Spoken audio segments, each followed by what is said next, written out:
आज की वीडियो में हम देखेंगे कि मध्यमान की उपयोगिता क्या है। इसके साथ साथ मध्यांक यानी मीडियन और बहुलांक के बारे में भी जानेंगे। इससे पहले लास्ट वीडियो में हमने यह देखा था कि केंद्रीय प्रवृत्ति की माप क्या होती है, इसके कितने प्रकार होते हैं और उन प्रकार में से हमने जो मध्यमान होता है, जो मीन होता है, उसके बारे में कंप्लीट इन्फॉर्मेशन प्राप्त की थी।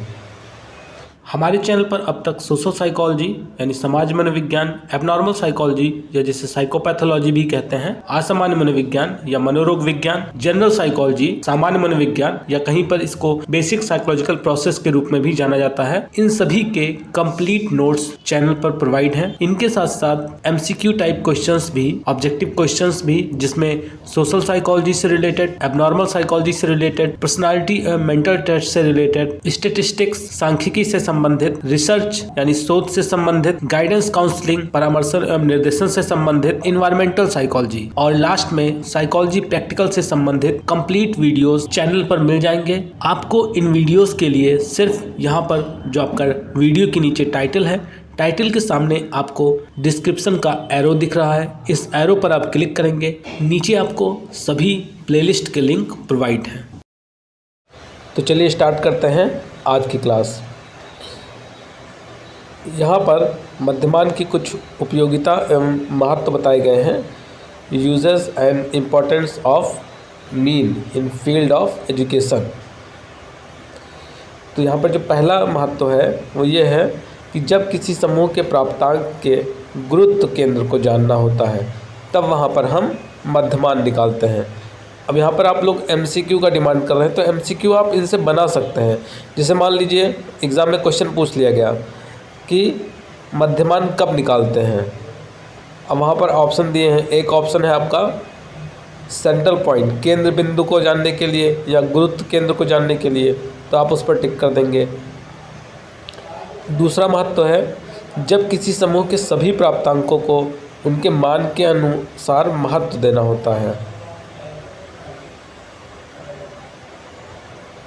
तो ये दूसरा आपका महत्व हो गया। इससे रिलेटेड क्वेश्चन कैसे आ सकते हैं कि वह कौन सा केंद्रीय प्रवृत्ति की माप है जिसमें समूह के सभी प्राप्तांकों को हम एक अनुसार महत्व देते हैं। तो आपको यहाँ पर जो मीन है, जो मध्यमान है, उस पर टिक करना होगा। तीसरा महत्व है जब दो या दो से अधिक समूहों के प्राप्तांकों की तुलना करनी हो तब भी हम मध्यमान का यूज़ करते हैं।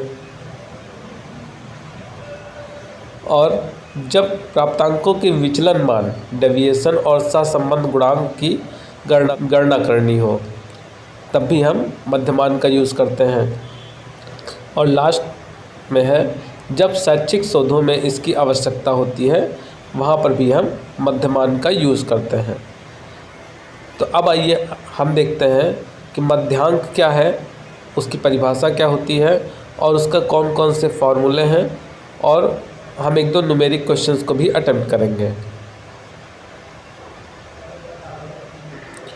मध्यांक या जिसे हम मीडियन भी कहते हैं, वह केंद्रवर्ती मान होता है जो किसी समूह के प्राप्तांकों को ऐसे दो बराबर भागों में बांटता है कि एक भाग के सभी प्राप्तांक उससे अधिक होते हैं और दूसरे भाग के सभी प्राप्तांक उससे कम होते हैं। जैसे यहाँ पर देखें तो यहाँ पर 5 अंक दिए गए हैं। अब पाँचों अंकों का हमें मध्यांक निकालना है। ये ध्यान रखिएगा, आप लोग वर्डिंग पे ध्यान रखिएगा कि पूछा क्या जा रहा है क्वेश्चन में। मध्यांक, मध्यमान, बहुलांक तो अलग है, बट मध्यांक और मध्यमान में कई बार कन्फ्यूज़न हो जाता है, तो इस चीज़ को आप ध्यान रखेंगे। यहाँ पर मध्यांक की बात की जा रही है। 5 छात्रों के स्कोर हैं 17, 40, 38, 21, 41। तो जब मध्यमान निकालते हैं तब हम उन्हें, चाहे आप आरोही क्रम में ना लिखें, कोई फ़र्क नहीं पड़ता है, असेंडिंग ऑर्डर में नहीं लिखेंगे तो भी कोई फ़र्क नहीं पड़ेगा, लेकिन जब आप मध्यांक निकालेंगे, मीडियन निकालेंगे, तो सबसे पहला आपका काम क्या रहेगा कि आप उन्हें बढ़ते हुए क्रम में असेंडिंग ऑर्डर में लिख लेंगे। जैसे देखिए नीचे लिख लिया गया 17, फिर 21, 38, 40, 41। अब हमें वो पॉइंट यहाँ से ज्ञात करना है जिसके ऊपर 50% स्कोर और जिसके नीचे 50% स्कोर है, यानी जिसके ऊपर सिर्फ बढ़ते हुए अंक है और जिसके नीचे सिर्फ घटते हुए अंक हैं। तो आप देखें तो यहाँ पर जो आपका 38 है, 38 आपका बीचों बीच में है और 38 से नीचे 2 अंक हैं और 38 के ऊपर भी 2 अंक हैं। तो आपका जो यहाँ पर मध्यांक हो गया वो क्या हो गया 38। अब यहाँ पर मध्यांक की परिभाषा दी गई है, उसको भी देखते हैं कि मध्यांक किसी समूह का वह प्राप्तांक होता है जो उनको स्थित क्रम में रखने पर, मतलब एक आरोही क्रम में रखने पर ठीक मध्य में पड़ता है, ठीक बीच में पड़ता है। जैसे कि आप देख रहे थे अभी 38 ठीक बीच में था और इसके दोनों तरफ, एक तरफ 50% स्कोर और दूसरी तरफ भी 50% स्कोर होते हैं। जैसे 38 के ऊपर भी 2 अंक थे और 38 के नीचे भी 2 अंक थे। अब यहाँ पर एक क्वेश्चन और देखते हैं हम, जैसे यहाँ पर टोटल 7 स्कोर हैं, 7 स्कोर हैं, 8, 15, 19, 21, 24, 30 और 33 और सभी बढ़ते हुए क्रम में लिखे हुए हैं। तो आपका यहाँ पर मध्यांक क्या आएगा? आपको पता है कि मध्यांक बीच का पॉइंट होता है जिससे ऊपर एक समान स्कोर और जिसके नीचे भी एक समान स्कोर होते हैं। तो यहाँ पर आपका सेंटर पॉइंट में है 21, तो मध्यांक क्या हो जाएगा 21 हो जाएगा। अब MCQ क्वेश्चन कैसे आएगा? पूछ लिया गया कि वह कौन सी केंद्रीय प्रवृत्ति की माप है कि जिसके ऊपर 50% स्कोर और जिसके नीचे 50% स्कोर होते हैं। तो आप वहाँ पर किस पे टिक करेंगे? मध्यांक पे। अब तक तो हमने देखा था जहाँ पर जो नंबर्स की संख्या थी वो ऑड थी, विषम थी। अब अगर सम संख्या हो तब कैसे मध्यांक निकालेंगे? क्योंकि विषम में तो आसान था कि एक संख्या तो बीच में आएगी ही, उसके ऊपर सेम संख्याएं, उसके नीचे सेम संख्याएं हो जाएंगी। अगर ऑड की जगह पर इवन नंबर हो, जैसे यहाँ पर 8 छात्रों के प्राप्तांक दिए गए हैं, अब यहाँ पर हम मध्यांक कैसे निकालेंगे? तो इसके लिए सबसे पहला काम होगा कि आप इनको असेंडिंग ऑर्डर में, बढ़ते हुए क्रम में लिख लेंगे। देखिए यहाँ पर बढ़ते हुए क्रम में लिख लिया गया। अब अगर देखा जाए तो यहाँ पर क्या किया गया है कि बीच के 2 स्कोर को ले लिया गया है, बीच के 2 स्कोर को ले लिया गया है और उन दोनों स्कोर को जोड़कर उन्हें 2 से डिवाइड कर दिया गया है। जैसे बीच के 2 स्कोर को क्यों लिया गया?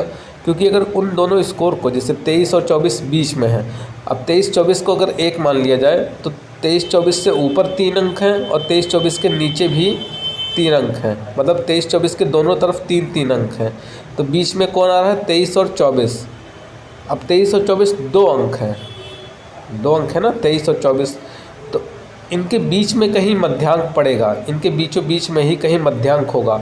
अब वो बीच की संख्या जानने के लिए क्या करते हैं, जोड़ लिया गया और उनका योग आया 47, उसको 2 से डिवाइड कर दिया गया, आ गया 23.5। तो जो 23.5 है ये हो गया आपका मध्यांक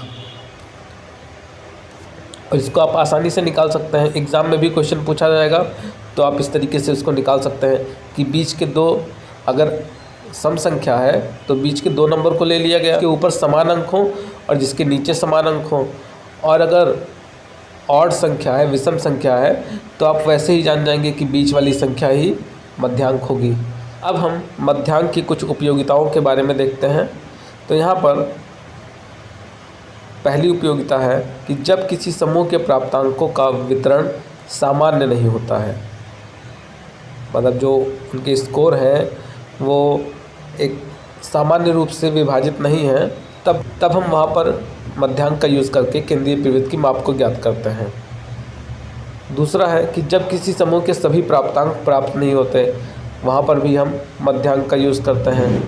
थर्ड है जब हमें किसी समूह के व्यक्ति विशेष की इस स्थिति का पता लगाना हो कि वह प्राप्तांकों की दृष्टि से प्रथम 50 में आता है या अंतिम 50 में आता है, वहाँ पर भी हम मध्यांक निकालते हैं।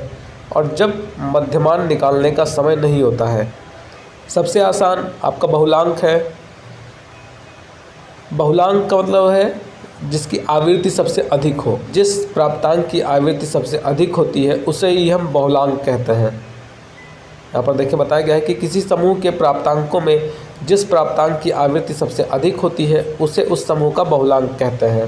जैसे यहाँ पर देखें आपका दिए गए हैं स्कोर 5 4 3 4 6 4 5 7 3 6। तो यहाँ पर आप देख रहे हैं कि जो 5 है वो 2 बार आया हुआ है, 4 है वो 3 बार आया हुआ है, और जो 3 है वो भी 2 बार आया हुआ है, 6 2 बार आया हुआ है, 7 आपका 1 बार आया हुआ है। तो सबसे ज़्यादा आवृत्ति किसकी है? 4 की, क्योंकि 4 3 बार आया हुआ है। तो आपका यहाँ पर बहुलांक क्या हो जाएगा? 4। के मन में एक डाउट भी आ रहा होगा कि अगर मान लो कि जो प्राप्तांक हैं उसमें कई प्राप्तांक एक समान मात्रा में आए हुए हैं। जैसे यहाँ पर देखें तो 11 3 बार आया हुआ है, 16 भी 3 बार आया हुआ है, 17 भी 3 बार आया हुआ है, 19 भी 3 बार है, और 23 2 बार है। तो यहाँ पर इसका बहुलांक कैसे निकालेंगे? तो ऐसी स्थिति में फिर हम क्या करते हैं, बहुलांक निकालने के लिए हम इनका मीन और मीडियन यानी मध्यमान और मध्यांक दोनों निकालते हैं। पहले मध्यमान निकालेंगे, फिर मध्यांक निकालेंगे, और फिर जो बहुलांक है उसका एक फॉर्मूला होता है कि बहुलांक equal to 3 median minus 2 mean. यहाँ पर देखिए ये फॉर्मूला है 3 मीडियन यानी 3 इंटू मीडियन, यानी जो आपका मीडियन का स्कोर आया, जो मध्यमांक का स्कोर आया, मध्यांक के स्कोर को आप 3 से गुणा कर देंगे, और जो मध्यमान का स्कोर आया, आपका मीन का स्कोर आया, उसको 2 से गुणा करके फिर उनको आपस में घटा देंगे। तो इससे क्या होगा, इससे आपका बहुलांक निकल आएगा। अब यहाँ पर बहुलांक की कुछ उपयोगिताएं हैं, उनको भी देखते हैं। जब किसी समूह की केंद्रीय प्रवृत्ति का अनुमान लगाना होता है तब बहुलांक का उपयोग किया जाता है। मतलब सिर्फ अनुमान लगा के ही बताना हो, कैलकुलेट ना करना हो, तो हम बहुलांक का यूज़ करते हैं। दूसरा पॉइंट है, जब किसी समूह की सर्वाधिक पसंदों या उपलब्धियों का पता लगाना हो तब भी हम बहुलांक का यूज़ करते हैं। और लास्ट पॉइंट है कि जब किसी समूह के बहुचर्चित मान का पता लगाना हो उस समय पर भी हम बहुलांक का यूज़ करते हैं। तो इस क्लास में इतना ही।